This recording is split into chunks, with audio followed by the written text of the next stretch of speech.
When he asks you, Kennedy, what do you bring to the table?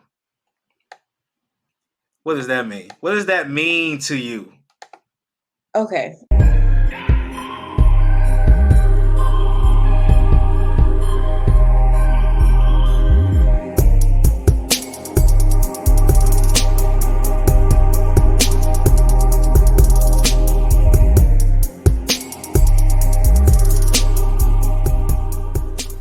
What up, YouTube family and folks? This is Kevin's perspective, the perspective that keeps on giving.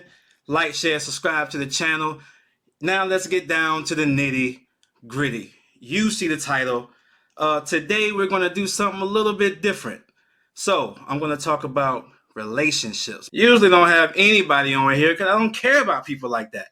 But I have a special guest today, and this is what we're going to do. We're going to talk about relationships. We're going to talk about an article that I wrote recently, and we're going to go through some of those questions that I have on that article, and we're going to put this person in the hot seat. They have a PhD. Listen to me. We have a PhD, doctorate, professional in the build. No, I'm playing. We just gonna talk. Friend of the show, Miss Kennedy Corley. Come on in here, Kennedy. Come on in here. Come on in What's here. up? What's up? What's up? Yeah, what's up? What's up? How you feeling? How you feeling? How you doing? Good, good. How are you? I'm doing great. Doing great. A little bit nervous though. I ain't gonna lie. I'm a little bit nervous because it's my first time doing an interview. Look at me doing interviews and stuff now. We You coming got up in the this. world. We coming up in the world. But what we gonna talk about today? So the article that I wrote to let the people know was an article called "Let's Keep It a Buck," and Mm-hmm. I wanted to keep it a buck and talk about whether people are really ready for relationships like they say they are. So, Okay. first question. What is the first question? Let me see. Let me go to this thing, man. Let me go to this thing. The first question that we have in the article is, do I still have feelings for someone else? Let's keep it a buck. I know a lot of people don't, or a lot of people do. Most people do. That's my opinion. Mm-hmm. Most people have a lot of feelings still as they're dating. So, what do you think about that, Kennedy? I mean, when people get into relationships, generally they think that they don't have feelings for someone else, especially if they haven't been in a relationship or even now, as people say, an entanglement for a while. Oh God. Um, but most of the time, if you are still tied to someone or if you're still communicating with someone, whoever that someone may be, you probably still have feelings for someone else and you may not be ready. You're not ready, but how come people go in saying they are? What are you They're really trying to ready trick for? themselves. Trick themselves? Yeah. Because you Okay. you want to feel like you're ready, so you're hyping yourself up. Hey, okay, I met this guy, I met this girl. I'm ready. I want to see where it's gonna go. But then weeks or months down the road, it's I don't know if I'm ready. Everything's just moving so fast. Yeah, but in the dating phase or the talking phase, I don't even know which one is first. I don't know. Like people put two different things. They got two different definitions for it. But in Definitely the talking phase is first. talking phase is first. Okay. Mhm. So in the talking phase, when you're going out on dates, you're talking over the phone, doing whatever, and you're getting to know each other, at what point is it going to be like, yo, not really telling them, because I know you ain't going to tell them, but are you going to say, you know what, I still do got feelings for somebody else? When does the guilt like set in at that point? Because there got to be a guilty feeling of talking to someone knowing that you have feelings for somebody else.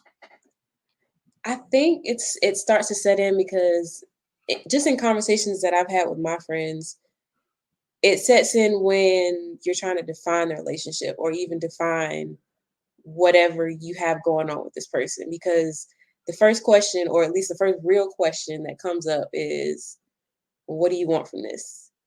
So that's when the guilt sets in. That's when you start thinking about do I want something serious with this person? Do I want to just have a situationship with this person? Do I just want them on the side? But that's the first real barrier to figuring out, do I still want someone else, or am I in it with the person that I'm talking to at this point in time? Yeah. So when you say when you ask, so you're asking yourself that. You're not asking them that. I mean, you could be What asking do I want yourself from that, but most of the time, either they're asking you or you're asking them. this? So what do you say when people, you got feelings for someone else, but if you find out that the person you're talking to has feelings for someone else, why be jealous or why be upset? You feel some sort of territorial feeling, I guess, for this person because you've been spending time with them. You may have developed feelings for them without even realizing it, but it's something that you feel you kind of have control over, I guess. So when they tell you, "Hey, I'm actually feeling somebody else," it's, well, what happened? What's going on? What's going on with us? Hmm. So that kind of goes into the next question a little bit. Do you even want a relationship? Because people, they feel like they want one, when in Hmm. actuality, they just want company. So Right. it's don't. I guess I'm saying don't waste people's time into thinking that something's going to grow when there's really no intention of anything growing, when really you just want someone to be beside you or go on dates, or not really go on dates but just hang out with, and in a companionship but not necessarily a relationship. Right. That's why you have to ask the question, what do you want out of this? And there's nothing wrong with being upfront and asking that, even if you are a female in the situation or in the relationship, because you're still giving your time or you're putting your time into this. So I feel like it's only right for you to ask, hey, what do you want from me? What do you want out of whatever we have going on right now? Do you want something serious? If not, I can move on. Or if you do want something serious, what does that entail? But are you really going to be honest about it? You should That, be. I'm that not, should be, yeah. everybody Yeah, might not be, but you should be. yeah. Because my thing is, if you're not honest with yourself, then if you can't be honest with yourself, you can't expect honesty from somebody else. Of course not. I don't feel like you can, even though it happens. I see it happen all the time, and it's like, even though, even if this person tells you how they feel about you, tell you they want to have something more, if you don't know what you want, if you don't know if you want it, if you still have feelings for someone else, it's just going to be, I don't know, a chain, or I don't know. It's just gonna be all over the place. It's not. It's nothing's gonna feel like the growth of it is gonna be genuine at all, That's true. because you know there's gonna be a point where somebody's gonna feel the pullback. The other person's gonna feel the pullback, even if they don't say anything. Even if you Hmm. don't say anything, they're gonna feel the pullback, and it's gonna be like, why? Why is this going on? And now you got to explain yourself. Well, you don't Yeah, because have it to, becomes but awkward. be fair. It gets so awkward. It's, you can tell when someone isn't as into a relationship or into whatever you all have going on just by how they text. Like you get used to how someone texts, and you get used to how much they call you, how much they say that they want to be around you. So it's an obvious feeling. Yeah, but some people are selfish, I would say. Like, I think that the entire, like when I was telling you earlier, the entire dating field, like it's a job. The entire dating scene is like narcissistic. It's all about what someone else can give you, what someone can do for you, what qualities they have that you're attracted to, how do they Hmm. interest you. Everything is about you, and it's never an approach where you go into a dating situation looking for what you can give somebody else, or looking at what you have that might be beneficial to someone else. It's just, as opposed to looking at what you have for yourself and saying, hey, I can do this, I can be independent. I can live on my own, take care of myself, yada, yada, yada. But that doesn't explain what you would do in a relationship. Hmm. So I think that dating now, more than I've ever seen before, is so self serving. But why do you think that is? And the reason I ask that is because even, growing up and now that I'm, I guess, coming into my own as a young woman, I guess, um, I'm being told or at least being encouraged to go after what you want, live your life and wait to do certain things after you know what you want, after this guy has checked all these boxes, right? So it's, do I get what I want without worrying about what I can actually bring to the table, as some people say? So you asking, should you worry more about just getting what you want? Or are you asking based off of how I guess you were taught or came about with certain knowledge of relationships and dating, like should the other person still be a factor even while you're chasing everything? Or Hmm. Maybe that's why the dating scene has become so narcissistic, because we don't teach people to think about what they can bring to someone else or how they can compliment someone else. Rather, it's what can this person do for me? yeah, I mean it's not really even about, yeah, people don't think about compliment. They think about just uh not even compliment. What's the word? I can't think of the word right now. It's a different word I'm thinking about. But yeah, they're not taught to think about someone else's needs at all. They only Hmm. taught about you go after what you want, take care of yourself, take care of your needs, and always do that to make sure that you don't have to depend on no one else. When Hmm. in a relationship, you have to depend on someone else. There's no way you can be in a healthy relationship and it's not interdependent where you have certain amount of trust in somebody else, depend on somebody else, Right. and it's like it's all about build you first, but not in a way where you're building yourself, but you're building your own, I guess, empire. You're building your own space and life, but not thinking at all how to build with a person. It's Hmm. kind of like, people go in jobs not even knowing how to do team, like have teamwork at all. Like most people, you got people who fill out resumes and the go to the interview and the interviewer asks, "Hey, are you a team player or are you better at working alone?"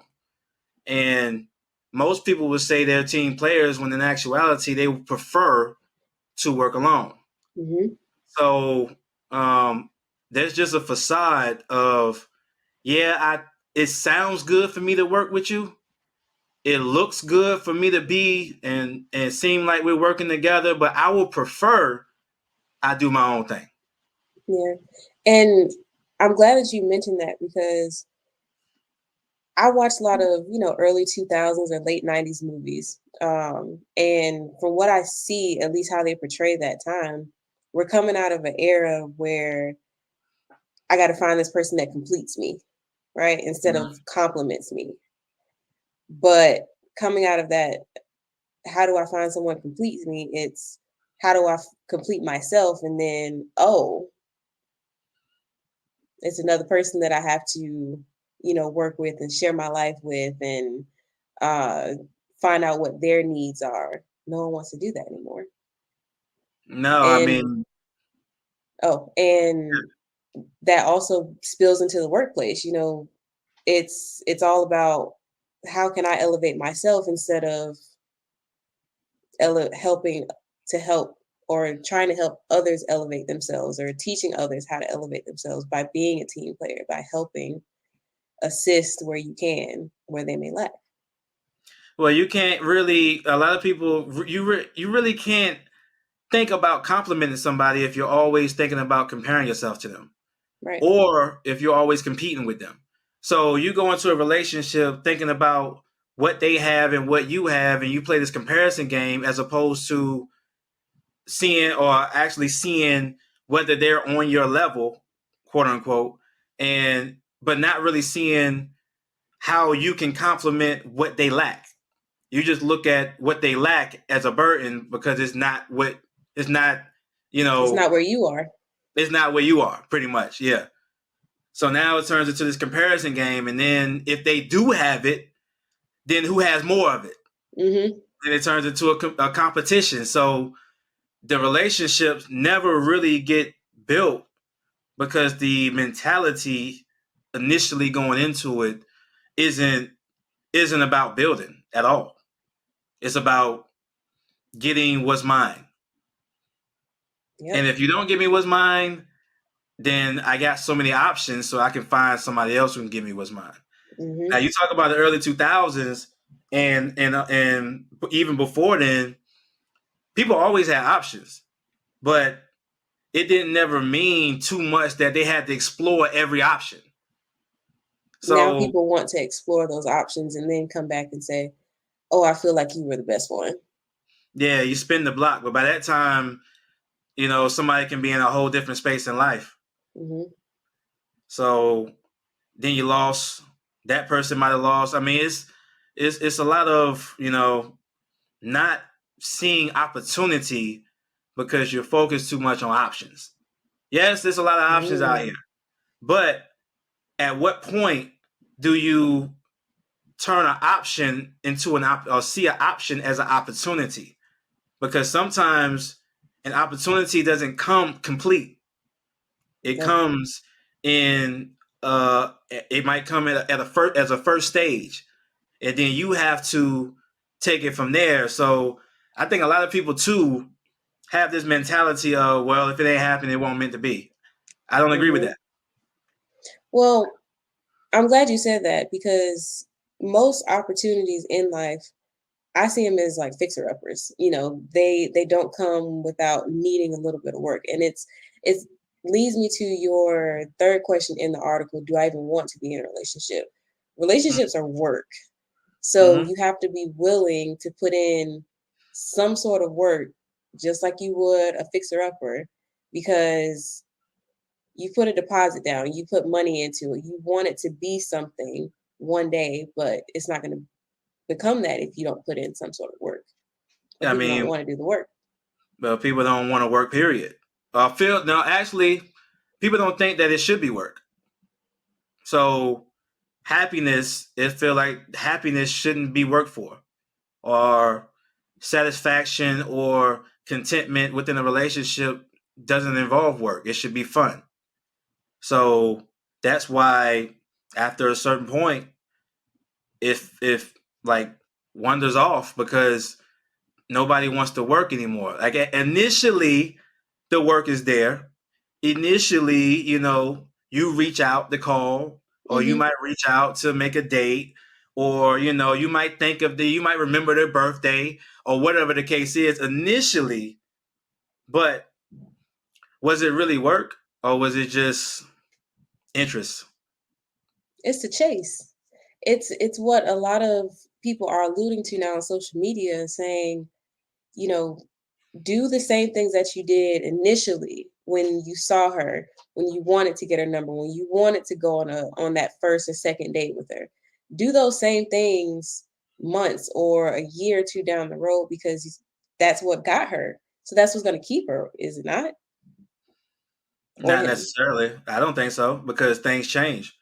Yeah, that person, yeah, what you did initially in a relationship got that person, but it's like, okay, we got it. Now, how do we build on top of it? Right. Not necessarily continue to do the same thing. Because now it's like, if you're still continuing to do the same thing you did from the first day, then did you really grow? Because now it's like, what else are you doing? Like, I get it. I get, the initial chase and, doing what you did to attract them or keep their attraction. Hmm. But now it's like, how do we take this to another level? Because we can't keep spinning our wheels doing the same thing. Because, yeah, we might have been on dates before, but now we've been in this relationship and those dates are costing money.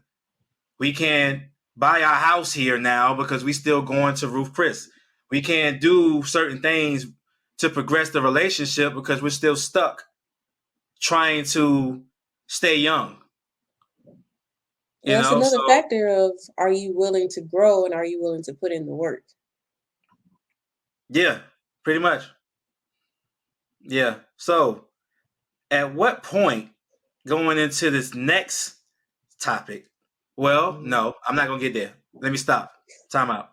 So when he asks you, Kennedy, what do you bring to the table? What does that mean? What does that mean to you? Okay. So I've actually been asked this recently, twice to be exact. Once on Instagram, once in person. Okay. And I think we're getting away from the actual question, what do you bring to the table? But it's in the form of, well, where did you go to school? What did you study? What are you planning to do with your degree? Do you want to go back to school? What do you do in your career now? It's, or at least how I felt, it's you asking what's on your resume, what's on your LinkedIn profile, Mm-hmm. instead of asking me what do I bring to the table. So you want to know my credentials, you want to know what I can do with it. And I get it. Guys want to know that, the girl that they may be interested in has a good head on her shoulders, or she has like ambitions or goals, whatever the case may be. But that shouldn't be the criteria for you to ask me out. Because in the Instagram, you know, where'd you go to school? What do you do now? What do you want to study for your master's degree? Mm-hmm. He literally said, I was making sure that the shot that I was going to shoot was valid, Okay. or it made sense to him. Okay. So it was about credentials, and the shot was just to see whether the credentials were what they Worth it. should have been. Yeah. So here's my thing about the question, right? I personally don't like the question. I understand it. It's been a couple years. I've been hearing it over and over again. And the thing about what do you bring to the table is that there's not really ever a good answer for that question. The Mhm. reason why I say that is because you are at the mercy of the person's intention of asking the question. You never really know what their intention of asking the question is. So if you answer it, then now it's not really about whether you gave a proper answer, a good answer, a decent answer, a valid answer. It was about do they even it's about do they even see your answer as valid, even if it is. So it's like you're at the intention of how they're going to even hear what they like in the question. You don't know. You're just throwing it out there. Mhm. Now, if someone asks, you know, or someone brings the question to the table and they say, well, I want to ask you this question because my intention for asking this question is to know about finances. My intention of asking this question is to know about emotion, to know about schooling. This is my intention for asking this question. So, as it pertains to this, what do you bring to the table? That seems easier to answer than to say, what do you bring to the table? And now the entire spectrum is on the is up for grabs to be an answer.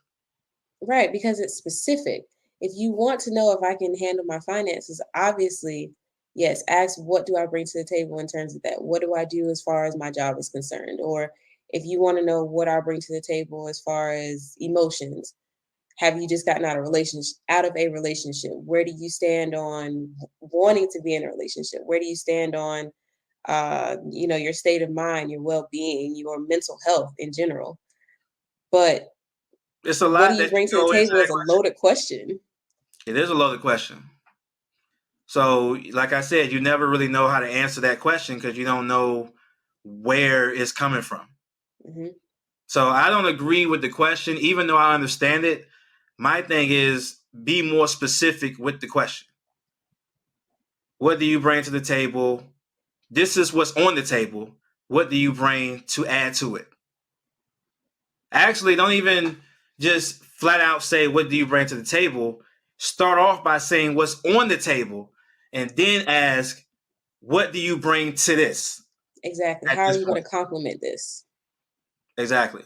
So I think people ask the question looking for compliment, or looking to see if this person can compliment them, but don't be specific enough to really get down to if they even can compliment them. Actually, it just ends up offending them because at one point, I'll be honest, at one point I used to be like, yo, why y'all so offended by that question? It didn't make sense to me. Like, it's just a general question. Because Then if I you had to. think about it, it's stuff that you can find out along the way. It seems like you're jumping time trying to figure out, well, why should I even be talking to you? What do you bring to the table? Mhm. Where did you go to school? That's a casual conversation. What do you do? What do you want? What are your goals in life? What do you want to do with your life? Where do you see yourself in 3 to 5 years? That's casual conversation that can come up naturally when you say, or when you ask, what do you bring to the table? Yes, it's offensive because are you taking the time to get to know me, or do you just want to ask me this question to check a box whether you're still interested or not? Yeah, because it just depends on your answer. But I think for me too, though, I cannot stand when somebody say, "I am the table." I can't stand that answer. I can't stand it because now it's just about ego at this point. Because it's like, just because you have or have done things in your past or even in your life or in your past relationship, it means absolutely nothing to what you're going to do in this relationship. So just because Very you true. did something, I feel like I am the table, I am the chairs, I do this, I do that. That tells me nothing about what you're going to do now. So, or what you're going to do in the future. I mean, stuff that you talk about, you can lose that. People lose their jobs, people lose their money, people lose a lot in a short period of time. So, telling me what you quote unquote have tells me nothing about like how this relationship can go to me. Hmm. Because what you have is not the type of person you are. What you have is not the type of character that you have, or the type of person that you will be around, say, your friends or your family when you, or if you do choose to bring this person around. Yeah, It's just what you yeah, have. yeah. So yeah, that answer, it what you call it, grind my gears. It grinds my gears. I can't stand it. Because now it not even just because it's egotistical, but now it just looks like we have to play it's a competition game now. So Hmm. it's like, this is what I am. So how you gonna match that? I'm good on that. I'm good. Yeah. So going into the third question. What's the third question? Yeah, I know what the third question is, but off the top of my head, um, no, the fourth question. That was the third question was, do I even want to be in a relationship? I Hmm. skipped the second question. Do you even have the space and time to prioritize someone for a Oh man. relationship? Do you even have the space and time for it? Because people want to be in relationships, right? And it's like, but at the same time, it's like, I only want it on my time. I only want it when I want it. I will make time for it when I make time for it. My thing is, if you plan to date, if you plan to be in the dating scene, get to know people, then you should be in a space where you're available. I feel like it should go both ways. You should be available. Hmm. You can't say I'm a date part time, or say that you want to date and get to know somebody, but only on your time. That's selfish to me. That's very true. So, And if you, most people say they want to be in a relationship, or they have this idea that they want to be in companionship with someone, but they're emotionally unavailable. mhm. And they still want that companionship. They still want to have what a relationship feels like, but they don't want that emotional aspect. They don't want to give up that piece of them just yet. Yeah, I mean, it goes back to the first question: do I still have feelings for someone else? But even even if you don't, do you even have the energy to give to someone else? Not even just the space and time. Well, the space and time, the energy goes into that. Like, do you have the room to fit somebody else into your heart? Or do you have the space to even trust somebody else? Hmm. It's a lot to deal with. So, but I do want to get to this priority thing first for a quick second because I thought of something the other day, and even though the question asks, should you prioritize? Do you have the space to prioritize somebody? I don't feel as though a person should expect to be prioritized first, like out the gate. I think some people go into it thinking that this person should send them a good morning text every morning, but it's like they still have their lives that they still working and doing certain things. So I've seen women that tell me like, well, I've heard women tell me like, this guy isn't showing any interest in me because he hasn't sent me something or he doesn't text me at this time. And he's not being consistent. He's inconsistent now. And I'm like, how's he inconsistent? And they say because he used to send me good morning text, or he might send good night, or he might, do whatever during the day. Hmm. And I'm like, well, how long y'all been talking? And they say probably about 3 weeks, 2, 3 weeks. And I'm like, well, he probably still likes you. He just hasn't prioritized you yet. It's a list of priorities here. It's like you got family, you got obligations, you got friends, you got interests. It's a lot to go through. So you can expect somebody to put you in your top 5 priorities out the gate. Right. So And the way, at least the way I think about it is, even with my best friend, we may not talk every single day. We definitely don't talk, around the clock every day. It might be either once a day or a couple times a week. So it's not a factor of, well, he doesn't like me anymore. It shouldn't be a factor if he doesn't like me anymore, if he doesn't send you a good morning text or a good night text every single day. It's at least, at the very least, did he take the time out of his day at some point to say, hey, how are you doing? How's your day going? And I feel like that speaks more volume than uh timed good morning text, or, oh, it's 9 o'clock, I know she's going to sleep, I'm gonna text her good night. mhm. But what if he doesn't have time to?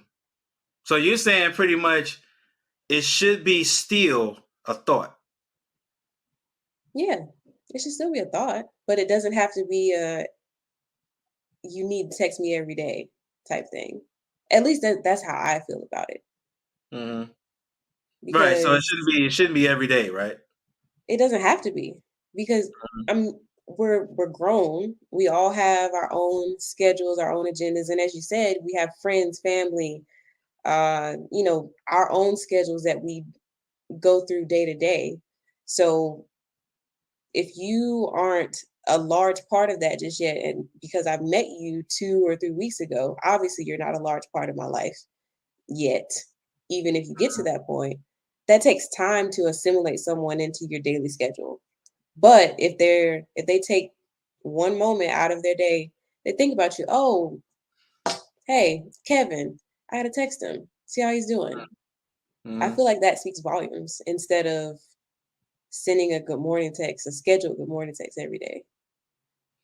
Yeah, I think that the Maya Angelou quote kind of got taken to a whole nother extreme. I can't think of it off the top of their head. It has something to do with, an option being an option and a priority, not being an option but being a priority. Something to that certain extent. I'm gonna have to pull it up, but I think people take that and be like, I ain't gonna never be an option. You got to make me a priority immediately. And if you don't, that means you don't like me. And I will not be anybody's option. And my thing is, if you're dating starting off, you're going to be an option. Very true. You don't But know this person yet. well, you don't want to get to know them. But what a lot of people don't really want to get to know people. They just want what they want from them. And that's why the relationships be so shallow, because you never really get to know a person. People don't ask the right questions. They don't take the right time or even take advantage of the quality time they may have to get to know somebody. They Mhm. don't pay attention to what's going on around them when they're with somebody. Um, red flags, forget red flags. Get that out of here. Nobody is looking for red flags when you really like somebody, I guess, or interested in somebody. All that stuff just goes straight over your head.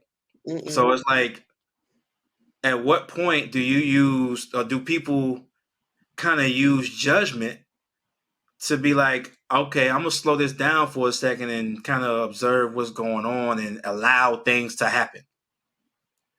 So I don't know. I agree with you. I don't know the quote that you're speaking of exactly, but I do remember another one that loosely paraphrased, when someone shows you who they are the first time, believe them. Mm-hmm. And I think that's also gotten blown out of proportion because, once, I guess, when you're in that talking phase or when you're in that dating phase and someone kind of slows down on them, the amount that they're texting you or the amount of time that they're calling you throughout the day or throughout the week, it's, well, they don't like me anymore. They're not interested. And, oh, he's showing me who he is. He's showing me his true colors. That's not even the case. Most of Yeah, the time, that's not the case. yeah. I just pulled it up. It said, well, the other one was never make somebody your priority if they only treat you as an option. If you're only an option, that's what the quote was.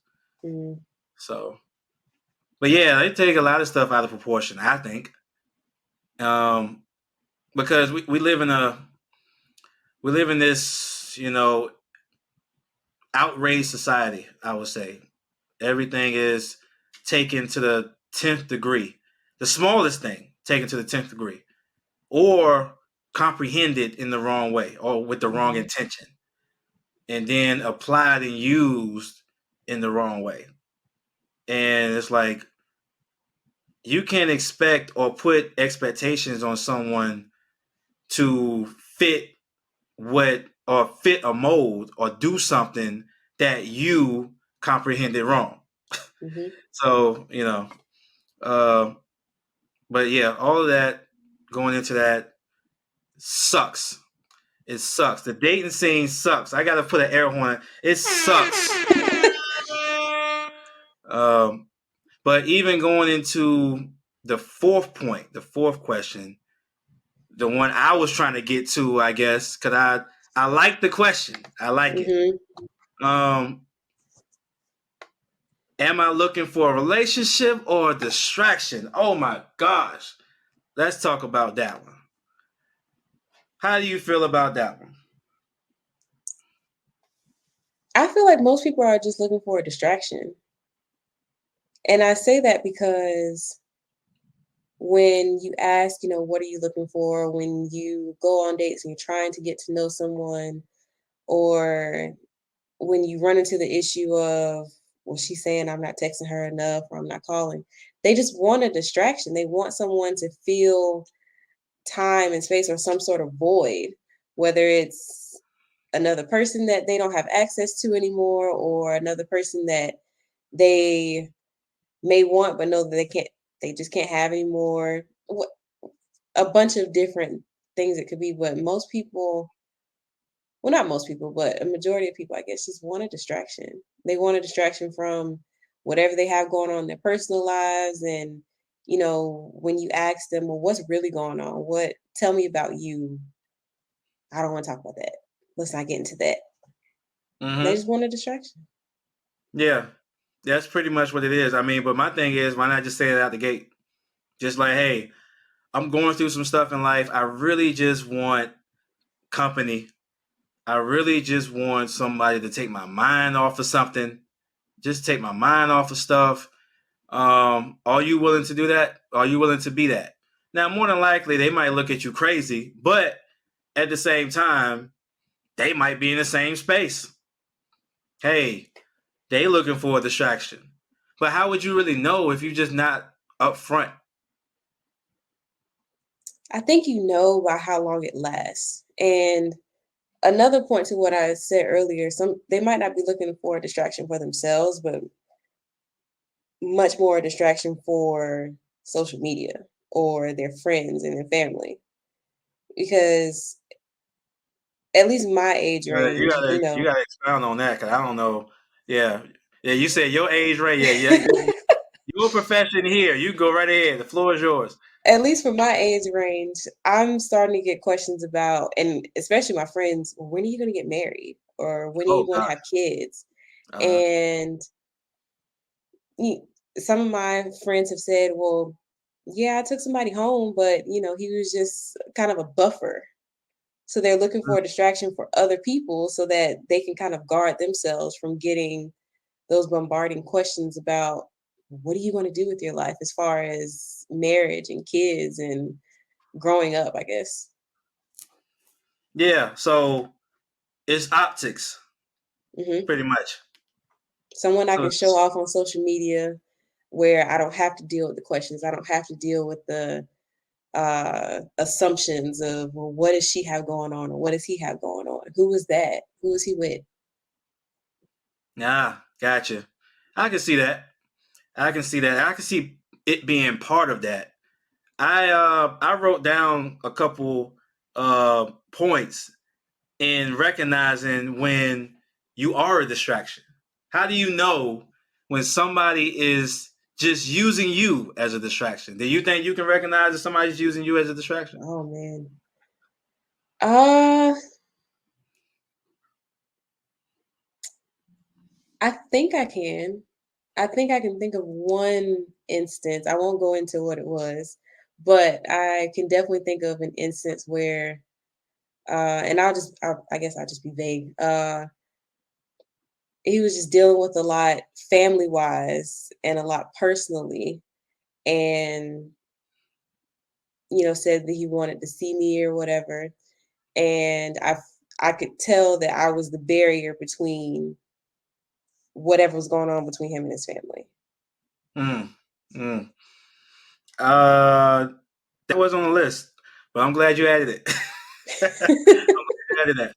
I'm gonna go down. I'm gonna go down the list though, Okay. and you give me your thoughts on it. So, no forward movement in the relationship. That's one of them. Okay. They spend more time with you than their goals. Mm, They're unreasonably upset when you're not available. Sex happens fast. Openness gets cut short, and their time with you always has a limit. mm, That's how you know, or some of them, how you know if you're a distraction. So, no forward movement. I think that's kind of self-explanatory. And part of what you were saying is using a person as a buffer through their personal experiences or situations, mhm, to try to get their mind off of it, or have some feeling of satisfaction, of, I guess, try to give their life some type of balance, even though nothing is really invested. Um, but they spend more time with you than their goals. And I say that that's a distraction because a person shouldn't stop you from achieving your goals. very true. They shouldn't. Not when, if you're in a relationship with someone, you should still want to achieve your goals. You should still want to do the things that you need to do in life, and they should be helping you do it as far as encouragement, support, whatever the Mhm, case is. They're not trying to get in the way of your goals. But when you start to push your goals to the side just to be with them, then they're a distraction. I Or agree. you're using them as a distraction just so you won't have to work at your goals. Because your goals, you might be getting lazy, you might be unmotivated, and you start to use this person, like you said, as a buffer for what you should be doing. Mhm. Or even people who have already been thrown into that bucket where, they might have been laid off, or if they're an athlete, they might have been hurt, or, they're not getting signed as quickly as they thought they would. They're using someone as a buffer so they don't have to deal with whatever they have going on, or so that they don't have to say, well, I'm not going to accept this. I'm going to keep working, keep figuring out what I need to do. What's the next step? Yeah, pretty much. And the next one was they're unreasonably upset when you're not available. Oh, of course. And that's where the selfishness comes in. But at the same time, a person who always uses you as a distraction always wants you to be available for them. Mm-hmm. Because they gotta have it. They gotta have the distraction. Something gotta be. You gotta be able to take their mind off of whatever is going on whenever they need it to happen. Yes, you are on demand. Pretty much. You are literally Netflix or Hulu, in a sense. I know that sounds bad, but that's how you're Netflix. being characterized. Okay. Yeah, I Because didn't see that. you have to be on demand for whenever they might have a meltdown, or whenever they just need someone to talk them off of, talk to them for Mm-hmm. whatever's going on. Mm-hmm. Pretty You have much. to be available. You have to be available, even though they're not. Hmm. So And I the can't leave that. problem comes in, huh? I can't leave that part out. Mm-mm. And the problem comes in when you want that to be reciprocated. Mm-hmm. That's how you figure out you are the distraction. Oh, another good point. No reciprocation. Hmm. You are a distraction. Because there was never an intention to be any reciprocation. When Nope. someone intends to be that, they do it from the jump. But I don't think that reciprocation is like something that someone gets into. Either they want to do it or they don't. So I think initially people want to reciprocate or give what they get back. If they genuine, they initially want to give what they get back. So if you giving, nothing received, all your time is spent, all your money is spent, Hmm. all your conversation, you're worn out, ain't getting nothing back. You a distraction. But you don't Um. realize that until the end, or until you have nothing else to give. Oh, but I think that you do realize it before then. Really. I think so. I think people do know when at a certain point when they're a distraction. The problem at that point comes with your self-esteem or what's the word I'm looking for? How you feel about yourself to the point where you don't want to be subject to it no more. Mm. Like some people know when they're only being used and how they view or feel about themselves may determine how much longer they deal with it. That's a good point. I've seen it a lot. And I'd be like, yo, why are you in this situation? Coming up with mad excuses, um, and explanations, and it's like you do know that you're not benefiting in this at all, right? They know.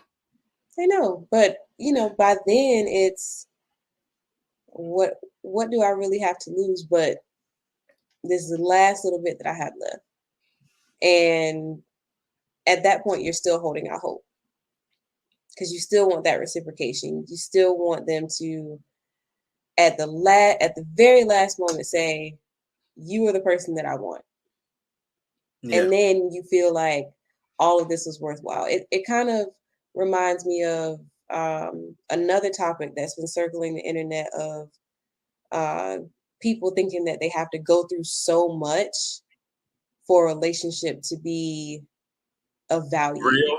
Real. yeah, or real. Mm-hmm. I've seen that. And I look at it like people like roller coasters more than they like road trips. That's Hmm. how I use the analogy on that. Like a roller coaster, you can be riding for miles on a roller coaster, but you really ain't going nowhere. But it's the thrill the feel of the up and the down, the all around, like it feels great. Mm-hmm. You ain't getting nowhere because you don't want to really put in the work, but really feel as though you're moving into a space. Because when you're on a road trip, you're driving, even though you know your destination, you may still come across things that you didn't plan to come across. There's Right. certain things on that road that you wouldn't see, you wouldn't know. So some people like to just stay on that roller coaster because at least they know where I'm going. At least they know they can get back here. I can get back to this point. Whatever is going on, no matter how much the thrill is, I still know that I can get back to this point at any time. Well, when it's done. But That's a good point. in a road trip, when you're on a road with somebody, if it doesn't work out, there is no back point. You are left out wherever you ended off at, and now you have to figure out from there. So that's why I kind of see people that be in these roller coaster relationships. At the end of the relationship, they right back where they started. Mm-hmm. But people who really were on the road with somebody and it didn't work out, they lost. They don't even know who they are no more. That's how I Mm. can kind of tell the difference sometimes. Like I can tell when you was actually trying to move in your relationship because now you feel lost. You feel you're trying to figure your way out now. Yeah, because you have to figure out who you are without this person. You have to figure out I'm alone. Uh, what do I do now as an individual, Mm-hmm. and where do I want to go as an individual? Because you Mm-hmm. by yourself. By yourself, all alone. Well, I ain't gonna say it like that. That sounds. But so the next point was well, that's self-explanatory. Sex happens fast. It was on their mind the entire time from the get go. Mm-hmm. That was a distraction. The whole purpose was that. Mm-hmm. So it's gonna happen just like that. Um, Openness gets cut short. So what I mean by that is it's going to be a situation where y'all sitting there talking, and it might get the conversation might get deep. Somebody might get a little vulnerable.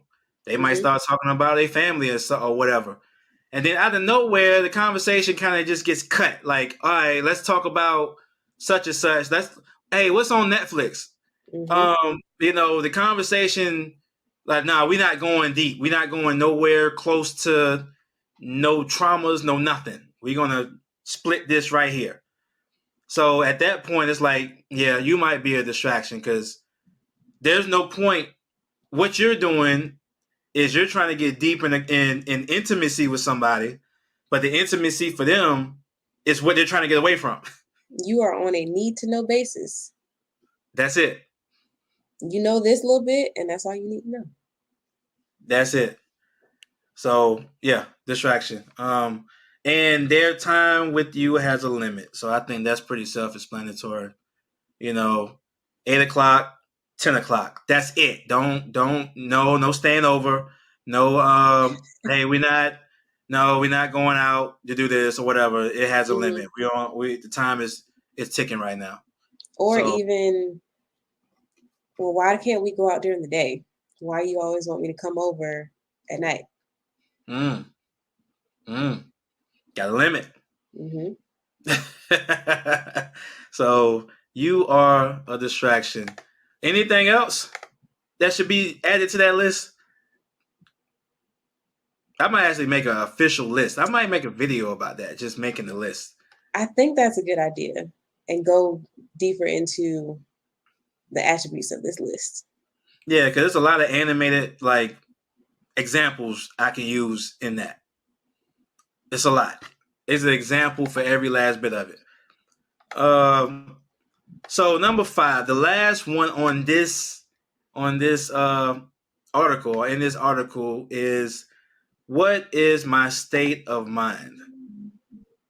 So I said in the article that people date based off of their mentalities at that time. Who you're with and who you're attracted to is a reflection of where your mind is at that particular point in your life. So if you're with this toxic guy, Mm-hmm. because your mind was in a toxic place. If you're with this such and such girl, or you're attracted to these type of women, it's because that's your mentality at that time. So where is your state of mind when it comes to whether you want to be in a relationship, and how, actually, before I even say that, how do you determine where your mind is at anyway? Like, how honest would you really be with where your mind is, like what your mentality is? I don't think you're going to be honest with yourself about where your mentality is and how that defines who you surround yourself with or by, because any obviously anytime we're dealing with something, I'm fine. I got it. We're good. Everything, I got everything in check. I'm good. If someone asks, I'm okay. I got it. I'm fine. But in reality, if you look at, just like you said, who you surround yourself by, especially who you spend the majority of your time with, and the same goes for relationships as well. I've even, after reading your article, I've even thought about different points in my life where the people I was surrounded by were a clear reflection of where my mind was. So in high school, obviously, pretty low self esteem. I hung out with people who made me feel like I was in that it crowd, or I was, cool with popular kids or whatever, because I Mm-hmm. wanted to feel like that. Obviously, was not in that, I guess, state of mind or frame of mind. And Mm-hmm. then once I got to college, it was more so, well, how do I define myself? So I started surrounding myself with people who knew who they were and kind of knew or had a clear path of self-reflection and self-image and self-awareness. And the same goes for relationships. Who are you when when your mind is all over the place? Who are you with? Mm-hmm. Yeah, who were you with, and where, and who do you still want to be with? Like, where you know sometimes we look at our exes and our partners, and we look at them how they are, but don't really ever correlate it to how we were with them. Hmm. Why were they even attracted to us? Do we even think of at the time, like, how compatible we were with them? Even if you thought they were immature, even if you thought whatever it was, you were still compatible with them some type of way. Hmm. So how they thought and how you thought was more similar than what you thought it was. And your state of mind, regardless of relate or whether it's relationships or whatever the case is, career, it doesn't matter. Whatever you choose to do is going to be attached to how you think. Yep. Shameless plug. Finding a New You. Y'all go find them. Y'all go get the book. I'm gonna have it in the description box down below, and I'm gonna have a commercial at the end. Booyah! It's a It's a shameless great plug. book. So, it is a great book. Thank you. I appreciate it. I had to put a round of applause on that. Thank you. So we're coming up towards the end of the live. I appreciate you coming in, Kennedy. I appreciate your thoughts and your perspective on Kevin's perspective. But this was Kennedy's perspective. This was your perspective today. This was your perspective. I appreciate you coming through, though. It's You been, are so welcome. I enjoyed it. yeah, yeah, it was a long time coming. But I knew, hopefully not the last time. Hopefully not the last time. But I feel like we had a great discussion. I hope that the people watching is going to take a lot of gems from this. 'Cause I feel like I dropped a couple of them. I feel like we both dropped some gems, you know? PhDs over here. So you admit it. Okay. Cool. All right. All right. So thank y'all for watching. This is Kevin's Perspective. Like, share, subscribe down below. And I will holler at you later. Peace out.